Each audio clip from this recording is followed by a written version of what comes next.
Alors, aujourd'hui, ce que je souhaite vous montrer, donc je vais partager avec vous un écran.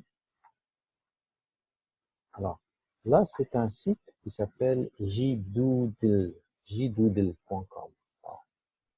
jdoodle.com.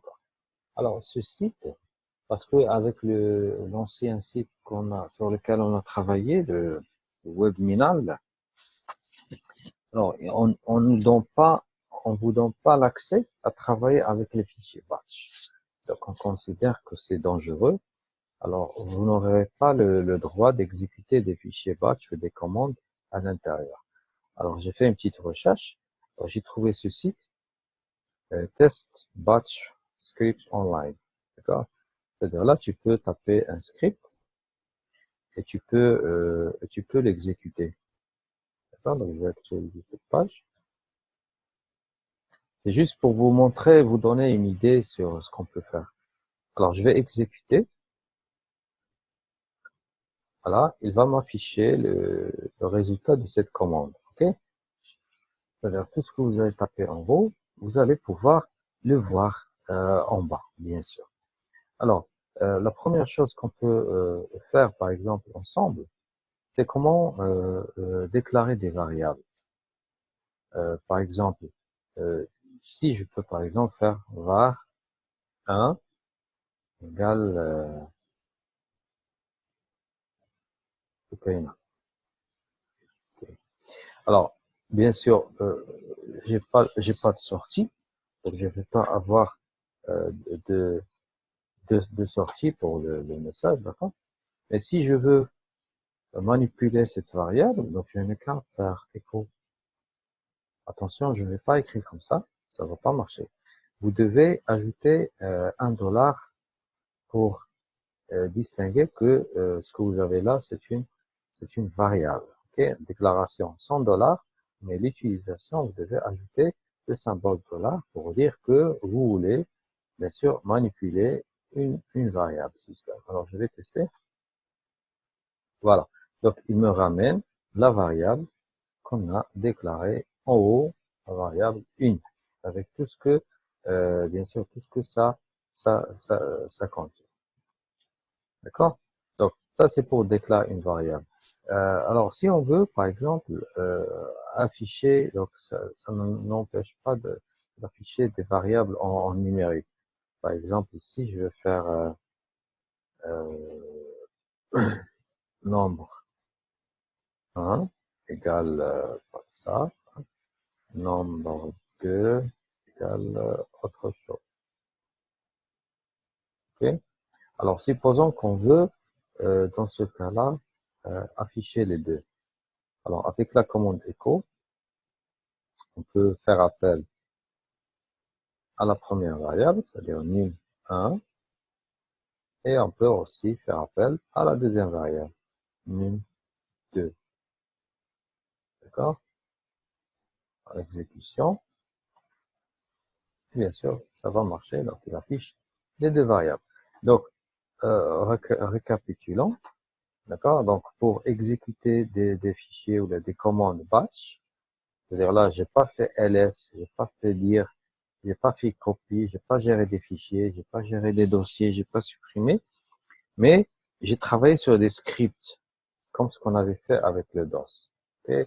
Donc, pour faire cela, soit donc vous tapez les commandes dans un éditeur en ligne, comme celui-là, voilà, dans une machine virtuelle, sinon dans votre système Linux que vous avez installé.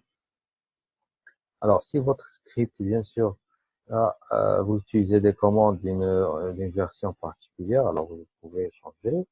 Si votre script est interactif, ça veut dire vous allez demander à l'utilisateur un input, entrez votre nom s'il vous plaît, alors vous devez activer l'interactivité. Si vous avez des paramètres d'entrée, par exemple, je veux que ça se répète 3 fois à l'intérieur, donc je vais écrire 3 par exemple.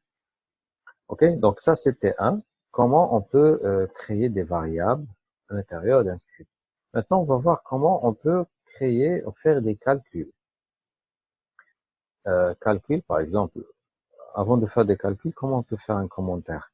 Remarquez ici, la dièse qui est en haut, c'est pour dire que ça, c'est un commentaire. Et si vous avez entendu parler du langage Python, alors le Python, donc, on le trouve à l'intérieur du Linux, et il utilise aussi la même technique. C'est-à-dire pour faire des commentaires, c'est presque pareil. Alors, ce que je suis en train de faire, ça ressemble beaucoup au langage Python. Alors, je vais essayer de faire un calcul, sachant que ça, le commentaire en DOS, on a déjà utilisé, on a appelé rem. Sur le DOS, on avait écrit rem comme ça. D'accord? Donc, pour faire un commentaire sur Linux, on utilise la dièse.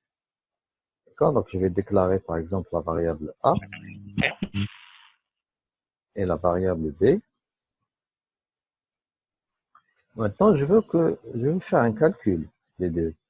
Alors, pour faire ces calculs, j'ai besoin, oh, c'est pas une nécessité, mais il est souhaitable de faire une variable qui va, où on va placer les deux valeurs.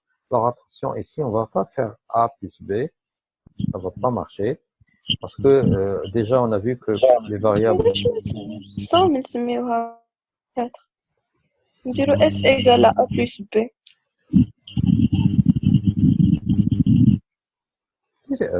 S, حركة؟ Ouais, سميها انت سكينة كاع. ومن بعد نافيشيو نقولو S égale à C. Exactement. Le problème, c'est pas ça. Le problème, c'est que je peux pas faire A plus B, je dois faire $A plus $B. D'accord? Déjà, on a vu ça en haut. Les variables, vous devez les appeler avec un dollar. D'accord? Il y a aussi une chose. C'est que ça va être un résultat unique. C'est-à-dire, il doit faire les calculs, il doit renvoyer une seule valeur. Alors là, sur Linux, tu dois grouper les deux. Soit tu vas utiliser une expression, soit tu vas utiliser cette technique-là. Tu vas faire dollar, entre parenthèses, deux parenthèses. C'est-à-dire, il va commencer par calculer $B plus $A, et il va retourner l'ensemble sous forme d'une variable à l'intérieur de somme. C'est-à-dire, avec cette technique-là, on n'a pas de bug. Donc, on peut faire $A plus $B, mais ça marche pas parce que il doit les regrouper en une seule variable. Il doit regrouper dans une seule variable, un seul résultat et l'envoyer vers la variable somme. Alors maintenant, si je fais echo somme, est-ce que ça va marcher?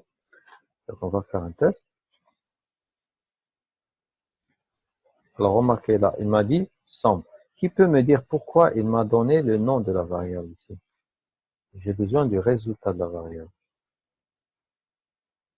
Pourquoi il m'a donné le nom, à votre avis? C'est pas sûr, mais pas mis. Exactement, très très bien. Donc je vais mettre le dollar et je vais tester.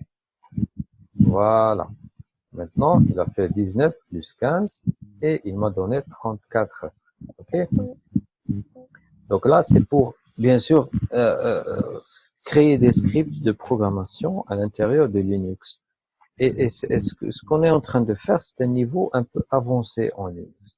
C'est-à-dire les gens qui utilisent des scripts, c'est-à-dire ils vont manipuler des tâches répétitives, ils vont programmer des choses à l'intérieur du serveur. Alors vous devez savoir manipuler au moins des variables, savoir faire des directives de cette façon, ajouter par exemple des commentaires, savoir lire voilà certaines instructions. Alors maintenant, si on souhaite demander à l'utilisateur d'entrer lui-même les valeurs, c'est-à-dire entrer la valeur la première, entrer la deuxième. Alors, comment on peut faire ça? Alors, pour ceci, on a besoin de faire les inputs. Ok? Donc, on va faire un écho. On va demander à l'utilisateur, s'il vous plaît, entrer la première valeur. Et là, il va normalement, donc si je fais, par exemple, là, je vais faire un commentaire. D'accord? Pour lire depuis le clavier. Okay. Alors, on va faire un écho. On va demander à l'utilisateur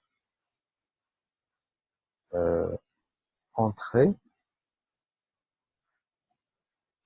la première valeur. Attention, si je laisse tel quel, je fais donc pour récupérer ce que l'utilisateur va écrire, on va dire l'instruction read, hein, et là vous devez taper le nom de votre variable, par exemple numéro 1. Alors là c'est juste un petit problème parce que la valeur que l'utilisateur va entrer doit être numérique. Alors pour que le système puisse considérer que c'est du numérique, vous devez normalement ajouter une option. Donc l'option que vous allez ajouter, c'est -n, pour dire que la valeur doit être considérée comme une valeur numérique. Donc on doit ajouter ici -n, c'est obligatoire. Alors le système va lire cette valeur et on va répéter ça avec le deuxième chiffre, entrer la deuxième valeur, dire read number 2. OK. Alors là, on peut faire le calcul. Alors, on a dit que pour faire le calcul, on a besoin d'une variable. D'accord? Et on va faire la première variable, numéro 1 plus, numéro 1 plus, dollar, numéro 2. Et attention, on a besoin de grouper tout ça dans une variable de sortie. 2 parenthèses au début et 2 à la fin.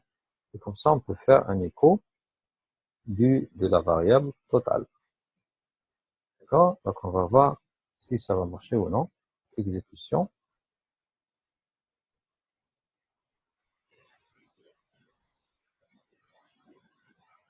D'accord? Il est en train de compiler. Alors, sachant que ce programme-là, c'est pas sur le local, donc il est un programme qui est distant, qui est dans un serveur lointain. Alors là, il me dit que, voilà. Ah oui. Donc, il attendait à ce que je tape une valeur. Mais il a pris du temps. Donc, l'essentiel ici, il doit normalement m'afficher le premier message et le deuxième message. Pas tarde à afficher. Voilà, timeout. Donc là, c'est dû sûrement à la connexion, parce que il m'a affiché la première valeur, elle est là, et normalement, il doit me donner le deuxième message. Entrer la première valeur, read, entrer la deuxième valeur, en numérique toujours, entrer la deuxième valeur. Alors, je pense que vous pouvez encore aller plus loin. Donc, je peux, si vous avez le temps plus tard, donc vous pouvez vous connecter à ce site web. Rappelez-vous, ça s'appelle jdoodle.com. Il y a Test Batch Shell Scripts Online. Donc, je vais vous donner quelques exemples de scripts dans le Classroom et vous allez entrer, accéder et vous allez essayer de faire le test. Okay? Donc, je vais essayer de refaire cet exemple pour la dernière fois. Je vais copier ce code pour qu'il ne disparaisse pas. Actualiser. Cette fois, c'est dû à la session. Voilà, j'ai collé, donc il permet de faire des copier-coller.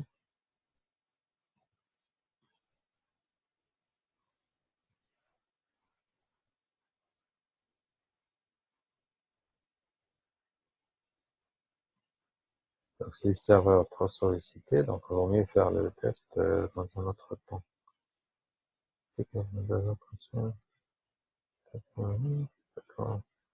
Ok.